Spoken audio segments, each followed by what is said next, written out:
Hola amigos, muy buenas tardes y bienvenidos al espacio de psicoanálisis y salud mental, un espacio coordinado por Virginia Valdominos, psicóloga y psicoanalista del Grupo Cero. Tiempo dedicado a que ustedes hagan preguntas sobre los temas que más le interesan, temas de los que quieran saber un abordaje psicoanalítico, y nosotros vamos haciendo cada semana un planteamiento sobre estos temas. El tema de hoy, que fue propuesto por uno de nuestros seguidores, es ¿qué es el mundo real o cuál es el mundo real del que habla el psicoanálisis? No es baladí esta pregunta. Si decimos ¿cuál es el mundo real o qué es el mundo real? ¿Qué es lo real para el psicoanálisis? Bueno, quizá tenemos que empezar a diferenciar. Vamos a empezar por supuesto, desde lo que es el fundamento, la base del psicoanálisis, que siempre es Sigmund Freud y la teoría freudiana, que es el que sienta los andamios, los pilares fundamentales de esta ciencia, y después sobre esos pilares vamos a hacer toda la edificación del psicoanálisis, o podemos hacer la edificación del psicoanálisis con su complejidad, y ahí tenemos ya a Lacan y amenaza, ¿no? Pero si vamos a Freud nos va a diferenciar ya desde muy temprano, desde la interpretación de los sueños, entre lo que es la realidad real y la realidad psíquica. Cuando dice que los sueños son como realizaciones de un deseo sexual infantil y reprimido, cuando dice como realizaciones, después de ser interpretados, quiere decir que no son una realización verdadera, ¿no? Quiere decir, no es una realización en la realidad real, en la realidad material, sino que es una realización en la realidad psíquica del sujeto. Es decir, que en el sueño sueña que bebe, pero cuando se despierta sigue teniendo sed, su sed no se ha saciado. Es decir, es una realización, como una realización de deseos en la realidad real, en la realidad psíquica. En la realidad real es como una realización de deseos, en la realidad psíquica es una realización. Con esto lo que nos quiere diferenciar es que existen como mínimo dos realidades. La realidad material, social, que sería la realidad común a todos nosotros, la realidad social, es decir, que son las 8:36 de la tarde, hora española, que estamos haciendo una emisión en directo, que ustedes están conectados a esta emisión, que yo estoy conversando con ustedes, que estoy en formación en la Escuela de Poesía y Psicoanálisis Grupo Cero, etcétera. Una realidad social, ¿no? De inscripción social. Pero después, la realidad psíquica de cada uno de ustedes es diferente. Lo que cada uno va a escuchar de esta conferencia o de esta charla de hoy, de esta conversación, va a ser distinto, y eso va a depender de su deseo, de lo que está sobredeterminado a escuchar. Lo que escucha era lo que ya estaba sobredeterminado a ser escuchado, y nada más, ¿no? Y esa sobredeterminación siempre es del deseo inconsciente. O sea, la realidad psíquica en realidad es una producción, es una construcción del inconsciente en cada uno de nosotros. Es el deseo el que construye, el que sobredetermina esa realidad psíquica. Es el inconsciente el que produce la conciencia. Es el inconsciente el que produce lo que ustedes aman o perciben o ven o sienten o oyen o... Es el inconsciente el que lo produce. Bueno, esto es muy revolucionario y muy chocante, ¿no? Para, pensar así, pensar que todo lo que sentimos, que todo lo que percibimos, que todo lo que recordamos, que todo lo que pensamos desde la conciencia está producida por el inconsciente. Y esa es nuestra realidad psíquica. No hay dos realidades psíquicas iguales, no hay dos personas iguales. No hay dos imaginarios iguales, ¿no? Dentro del imaginario universal, que sería la poesía, es decir, el imaginario universal sería todas las palabras y cómo las posibilidades de unirse unas palabras con otras que son infinitas. Después cada uno tiene un imaginario restringido, un imaginario particular dentro de ese imaginario universal. Es por eso que cuando en análisis escuchamos a un paciente asociar, vemos claramente que tiende a asociar las palabras de una manera, tiende a decir ciertas frases, a repetirlas. Hay frases que no las puede pronunciar porque le dan miedo, hay frases que no las puede pronunciar porque le dan asco, hay frases que no las puede pronunciar porque le dan alergia, ¿no? Es decir, se mueve en ese imaginario universal de la poesía de una manera restringida, de una manera particular. Esa es la realidad, ese es el imaginario de cada uno. Esa es la realidad psíquica, o eso está sobredeterminado por su deseo inconsciente. Ahora bien, realidad material, realidad psíquica. Realidad material también, por supuesto, va a tener que ver con, ya incluimos otra ciencia, la teoría del valor, incluimos a Marx, que nos va a hablar de las relaciones de intercambio de mercancías, del sistema social de producción capitalista en el que vivimos, nos va a hablar de la sobredeterminación económica, ¿no? Ya eso nos está apuntando a una realidad material, social. Pero es que Freud dice que el sujeto psíquico es al mismo tiempo sujeto social y sujeto individual. Es decir, que no existe sujeto individual hasta que no hay sujeto social. Entonces, que no se puede diferenciar, es un artificio diferenciar entre psicología individual y psicología social, porque es que el mismo sujeto, si no es social, no es psíquico. Entonces ya vemos que vamos a tener siempre esa doble sobredeterminación. La sobredeterminación económica por ser sujetos sociales, por ser sujetos que ocupamos una posición dentro de ese sistema de intercambio de mercancías, de nuestro sistema socioeconómico, político, sobredeterminado por el valor, ¿no? Y también por ser sujetos psíquicos estamos sobredeterminados por lo inconsciente, ¿no? Entonces, realidad material y realidad psíquica. Claro, el psicoanálisis, todo el tiempo que hacemos en análisis, va a ser para, de alguna manera, poder separarnos de nosotros mismos, separarnos de nuestra realidad psíquica en la medida de lo posible, porque claro, nos permite, nos ofrece una infraestructura, el psicoanálisis, como para separarnos de nosotros y mirarnos desde otro lugar, de afuera de nosotros mismos, ¿no? Por medio de la interpretación, ¿no? Que sería como una especie de linterna que nos alumbra y que nos permite ver lugares que eran oscuros para nosotros, ¿no? Que no veíamos por el ángulo que ocupamos con respecto a nosotros mismos, nuestros ángulos muertos, ¿no? Que van a ser... ¿Qué ángulos muertos que están muy vivos? Son muertos que hablan, en realidad, ¿no? Los significantes, el otro con mayúscula, ese otro que nos acompaña, el deseo inconsciente, el deseo del otro. En realidad es el poder de los significantes, que por ser significantes van a también van a tener un efecto sobre nosotros que somos sujetos del lenguaje, ¿no? Hoy poníamos aquí dos frases muy interesantes de Lacan y ahora vamos a ir a hablar también un poquito de Lacan. Dice, todo cuanto de realidad nos está permitido abordar queda enraizado en el fantasma. Es decir, que cada uno tiene un fantasma que es el que ocupa ese lugar del objeto A. Bueno, ahora vamos a hablar de eso, ¿no? Y después también decíamos, el análisis viene a anunciarnos que hay saber que no se sabe. Un saber que tiene su soporte en el significante como tal, que hay un saber no sabido por el sujeto, que sabemos más, que cuando actuamos en el acto sabemos más de lo que creemos saber. Y ese saber que sabemos sin saber que lo sabemos está soportado por el significante, es decir, es inconsciente. Lo tenemos por el hecho de ser hablantes, ¿no? Claro, no todo el mundo tiene acceso a ese saber no sabido, ese es el acceso que te permite el psicoanálisis por medio de la interpretación. Para eso hay que hacer un trabajo, obviamente, para eso hay que hacer el trabajo que te propone el psicoanálisis o que te exige el psicoanálisis, que es fundamentalmente el de ir y hablar libremente. Hablar necedades, dice Lacan directamente, ¿no? Diga tontería, diga lo que se le pase por la cabeza, ¿no? Aunque sea una necedad, que no lo es, porque está sobredeterminado y esa frase lleva a otra frase y esa a otra y a otra, porque lo que nos importa es la manera en la que se relacionan las palabras entre sí. El sentido no está en las palabras en sí mismas, sino en cómo las palabras se relacionan entre sí, ¿no?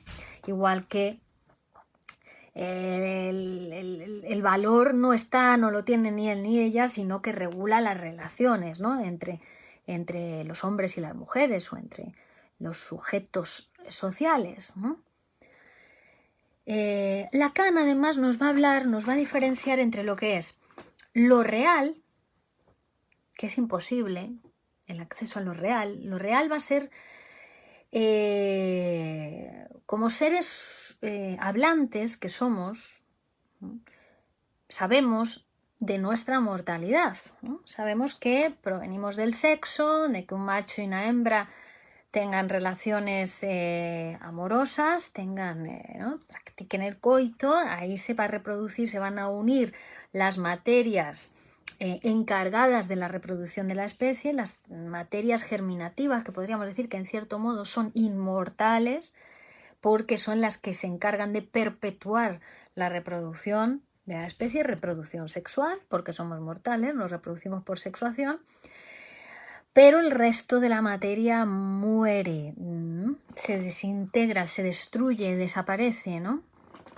Bueno, esto quiere decir que no somos, que somos sujetos mortales, quiere decir que somos sujetos en falta, que no somos sujetos perfectos. Y esto se lo digo a muchas personas que aspiran a hacer todo bien, a hacerlo todo perfecto, que son muy exigentes, tanto que no hacen nada, ¿no? Se quedan paralizados porque quieren tal nivel de exigencia, quieren hacerlo todo tan bien que nunca se lanzan a hacer nada, ¿no? Bueno, pues decirles que lo importante del saber no es saber algo, sino que es saberse imperfecto. Haga lo que haga, saberse que siempre va a estar en falta, que siempre va a haber un agujero, que siempre va a haber un goce que es necesario que no haya, ¿no? Y eso es necesario para que la salud psíquica haya, ¿no? Para que la mente funcione bien. Es necesario que haya falta. El agujero, la falta, es parte del funcionamiento psíquico. Por eso es que somos sujetos deseantes, porque hay falta, es decir, porque la madre, porque hubo castración de la madre fálica, porque hubo algo que faltaba, porque hubo algo que no cesa de no escribirse, ¿no? Algo imposible. Somos sujetos deseantes, somos sujetos hablantes, ahí tuvimos que hablar, ¿no?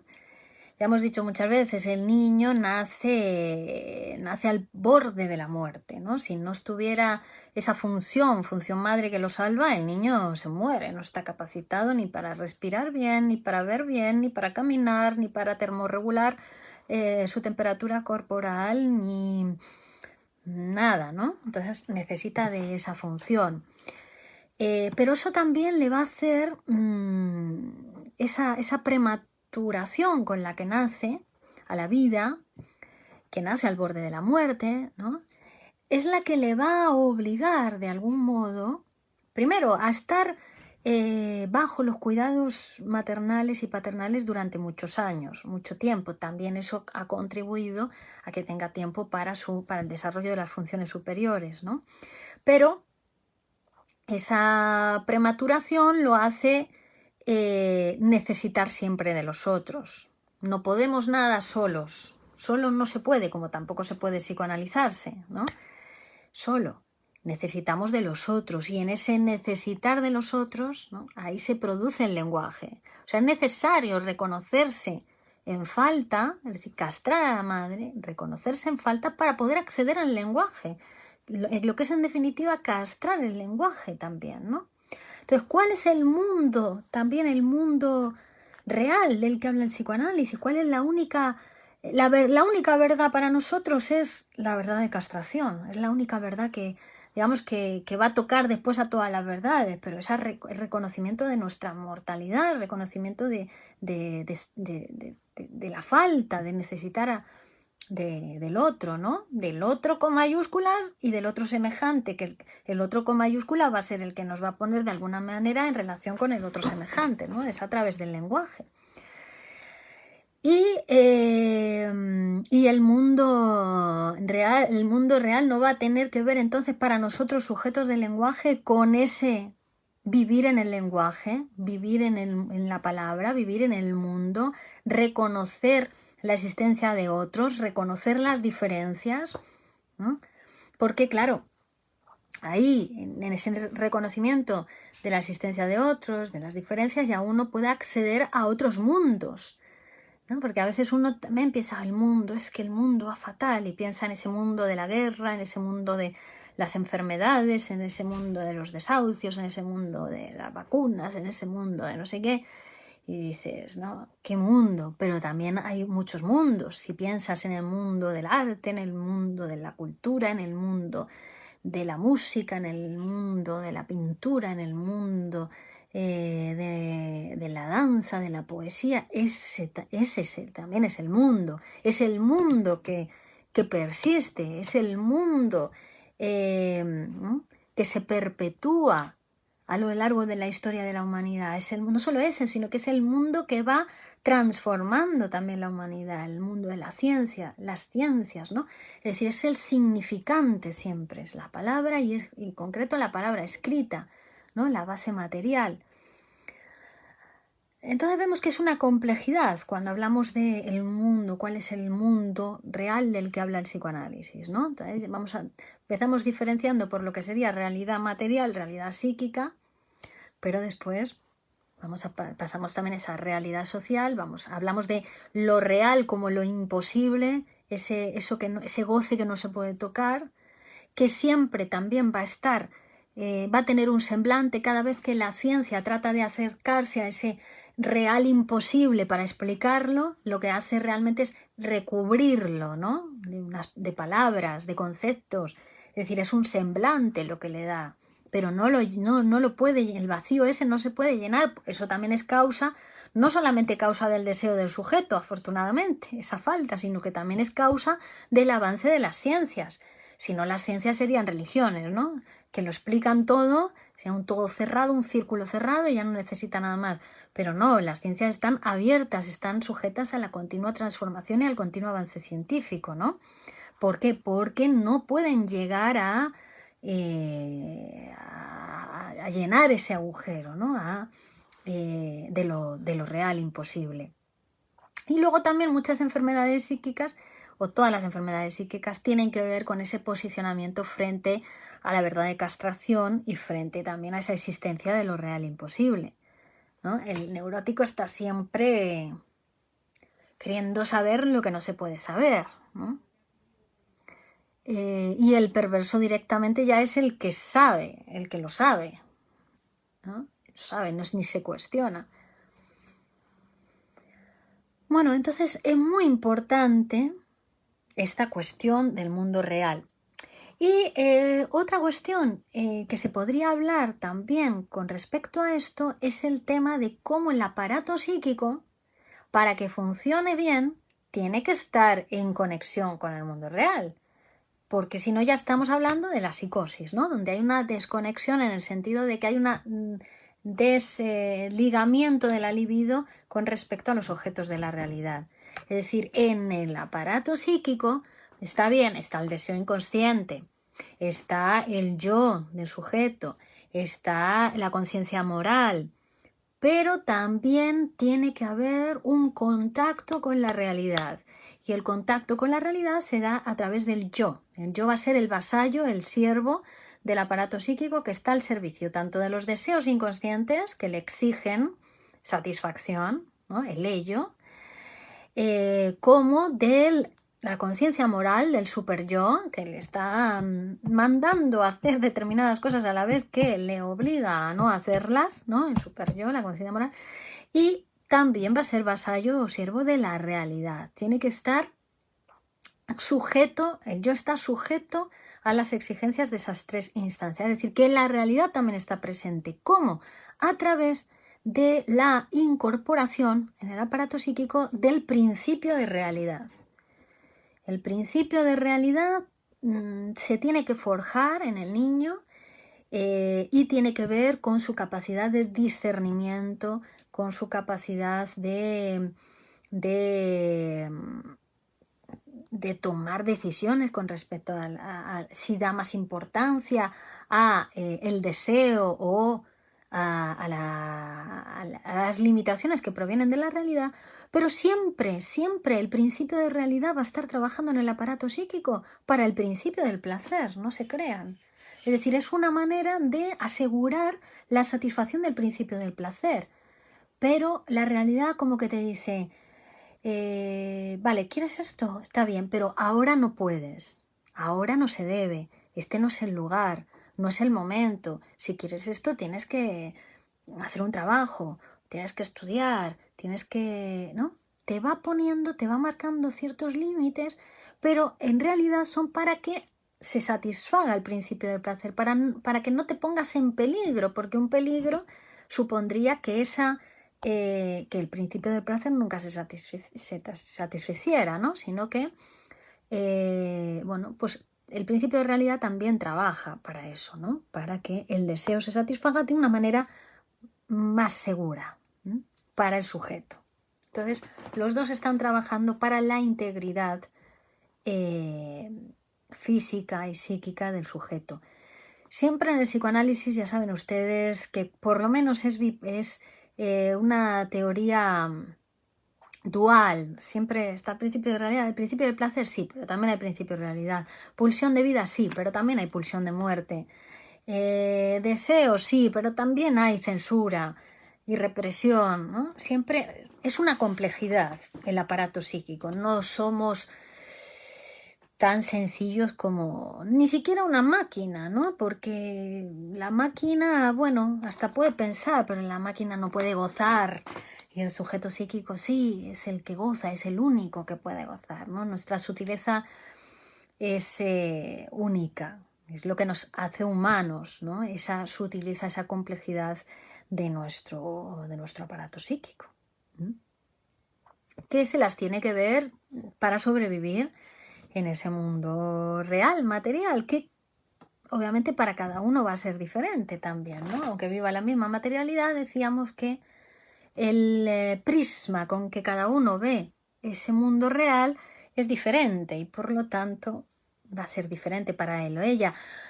Por ende, el psicoanálisis te cambia la realidad, porque al cambiarte la realidad psíquica, al transformarte mentalmente, al transformar tu estructura sobredeterminante, también cambia tu posición en el mundo, también cambian las frases que utilizas y eso tiene otros efectos de realidad, ¿no? Muy interesante, ¿no? El psicoanálisis en ese sentido, porque no actúa sobre la realidad material, no te persigue para ver si lo que dices es verdad o no, no va a tu casa, no va a tu familia a cambiar nada, ¿no?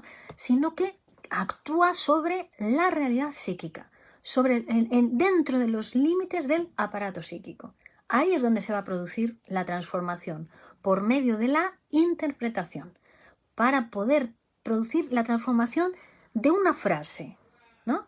De una frase, de una articulación dentro de esa estructura sobredeterminante, esa estructura significante que es la que hace que estemos posicionados de un modo u otro en la realidad.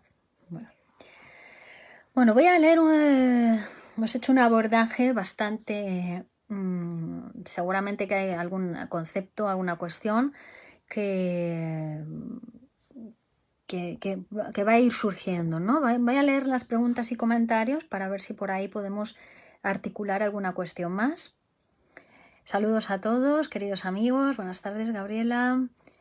Buenas tardes a todos. Un gusto conversar con ustedes en una ocasión más. Hola, Carlos Latorre, desde Barcelona. Saludos. Igualmente, un gusto para mí también. Buenas tardes, doctora. Feliz día desde Bogotá, Colombia. Hola, Jair. Hola a todos, queridos. Sois muchos. No voy a mencionar todos los nombres, pero daros por saludados y abrazados todos. Muy bien. Hola, buenas tardes a todos. Óscar Alfredo dice, empezamos otro año, doctora. Saludos desde Lima, Perú. Efectivamente, empezamos otro año con mucha energía para el trabajo, mucha energía para la diversión, mucha energía para el arte, mucha energía para el amor y mucha energía para el goce. Todo eso nos proporciona el significante. Nos libera, el psicoanálisis nos libera la energía para poder ponerla en el mundo real. Es muy interesante esto también, ¿no? Porque nos habla, nos anuncia, nos muestra las represiones a las que estamos sometidos, represiones por una parte del aparato psíquico que reprime a otra parte del aparato psíquico, lo que le resulta intolerable, y esa represión tiene que mantenerse a lo largo de toda la vida del sujeto. Es decir, es una cantidad de energía que ustedes ni se pueden imaginar, bueno, la sufren, la padecen, ¿no? Es la cantidad de energía que está inutilizada por estar reprimida en nuestra vida, en nuestro aparato psíquico, ¿no? Porque liberarla supondría acordarse de determinadas cuestiones que uno no quiere hablar de ellas o no las quiere recordar o que están tan inconscientes, ¿no? Porque las reprimió tanto, están tan inconscientes que no pueden ni acceder a ellas. Bueno, el psicoanálisis, al permitir hablar libremente, permite que todas esas asociaciones significantes se pongan en marcha, cada una a su tiempo, cada una cuando toca, cada una cuando corresponde. Esto quiere decir, cuando el paciente habla de ello, el psicoanálisis no te obliga a hablar de nada, te deja hablar y es la propia sobredeterminación inconsciente la que hace, ¿no?, que la cadena asociativa vaya siguiendo su curso. Si habla de eso era porque era necesario, ¿no? Entonces, ahí se van produciendo el levantamiento de represiones y toda esa energía psíquica que estaba secuestrada con la represión se libera. Esa energía psíquica a partir de este momento se empieza a poner en el mundo real. Esas cosas que tanto deseaba el paciente hacer y que no podía hacer, o sea, que se quedaban solamente en la imaginación y le daba vueltas y cómo me gustaría, y si yo pudiera, y si yo tuviera, y si tal, ¿no? Era una cosa neurótica, una cosa solamente de imaginación. Bueno, pues ahora al liberarse esa energía se puede poner en el trabajo, en la realidad, en dar los pasos en el mundo real para poder producir esos deseos, ¿no? Producir el propio camino de cada uno, porque no está en ningún lugar. Hay caminos, hay carreteras, hay avenidas, pero después cada uno tiene que construir su camino y eso es una construcción personal, ¿no? Si uno quiere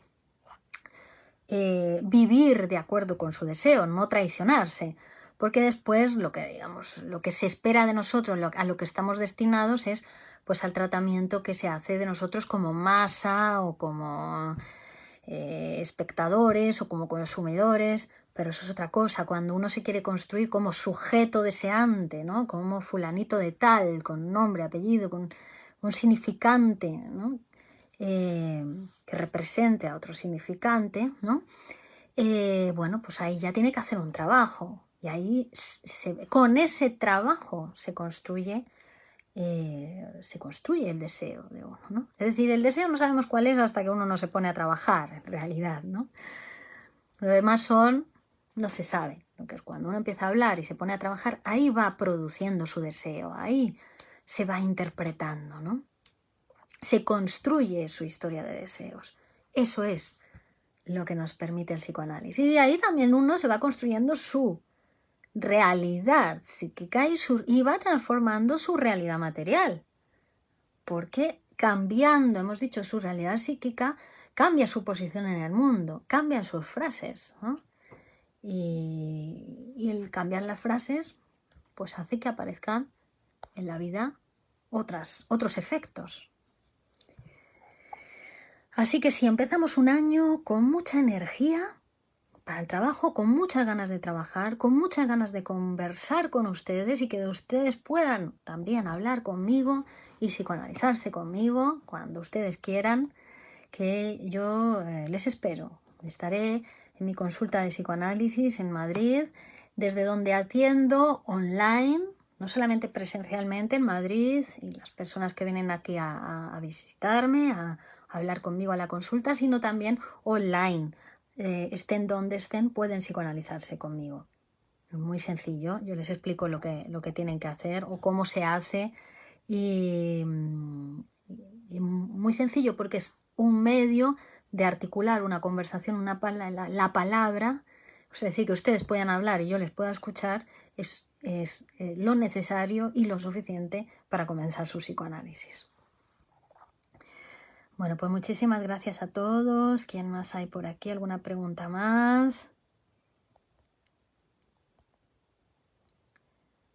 Gabriela Guzmán, en el discurso se identifica el deseo de acuerdo a las repeticiones. Interesante la pregunta que haces, porque claro, el deseo no es lo que uno dice, ¿no? El deseo hay que producirlo, hay que interpretarlo, hay que construirlo. Entonces, el discurso, la asociación libre, el discurso analítico, que decimos, usted diga lo que quiera, ¿no? Que ya sabemos que no podrá.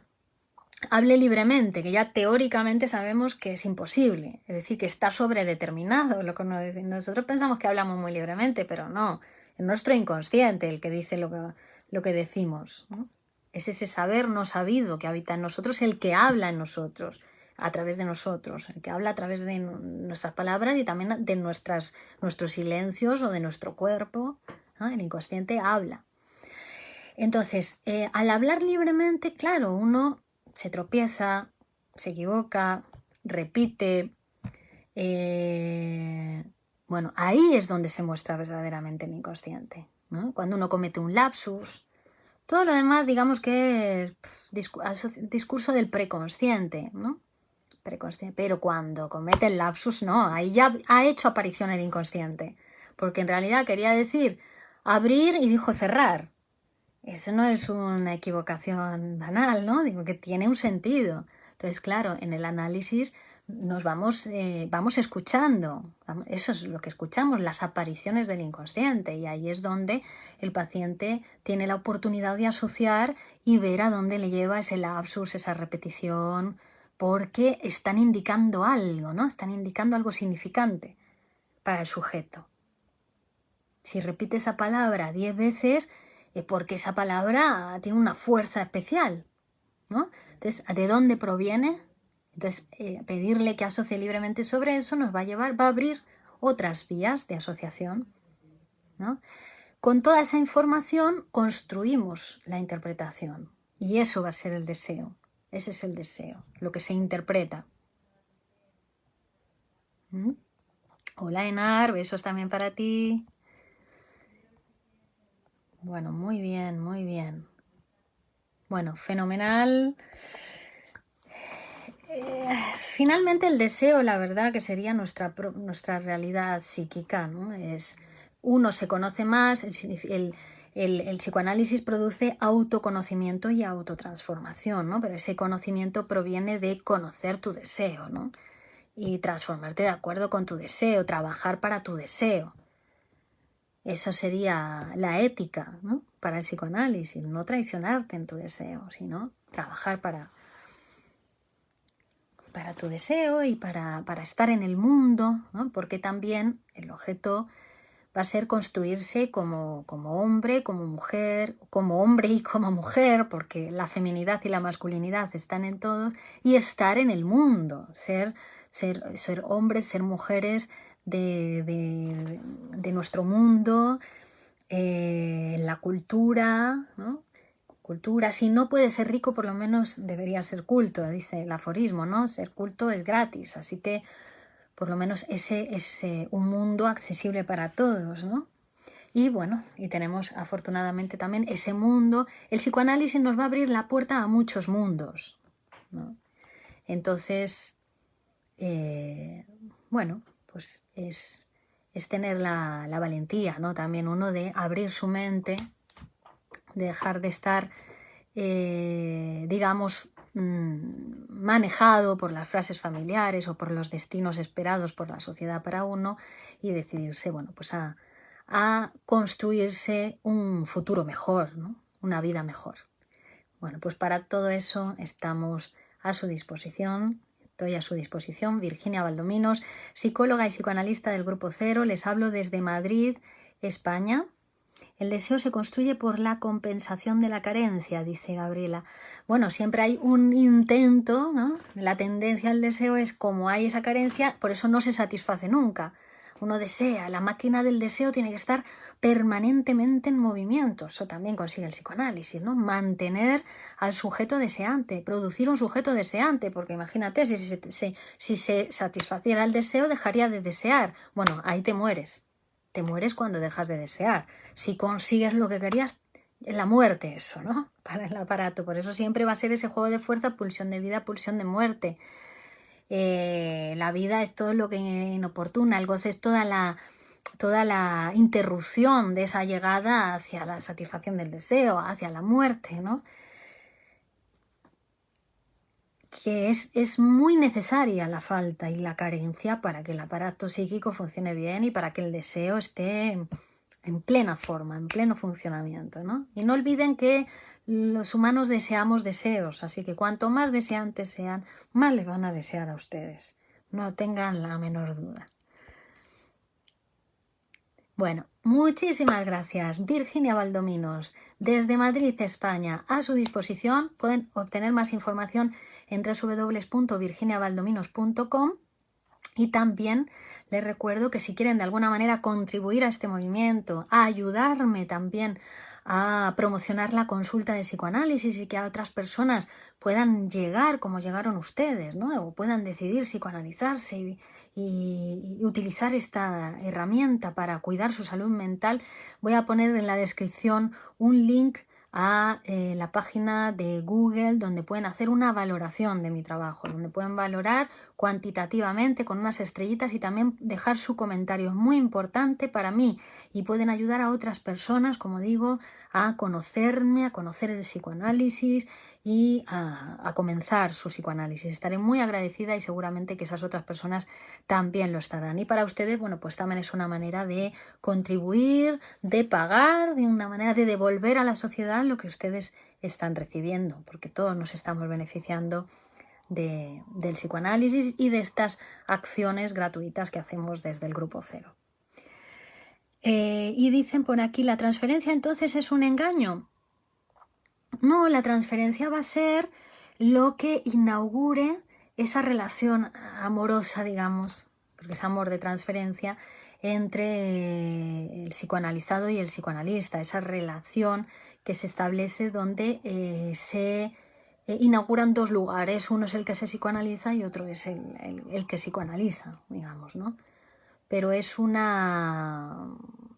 campo de fuerzas, el campo de la transferencia. ¿Es un engaño?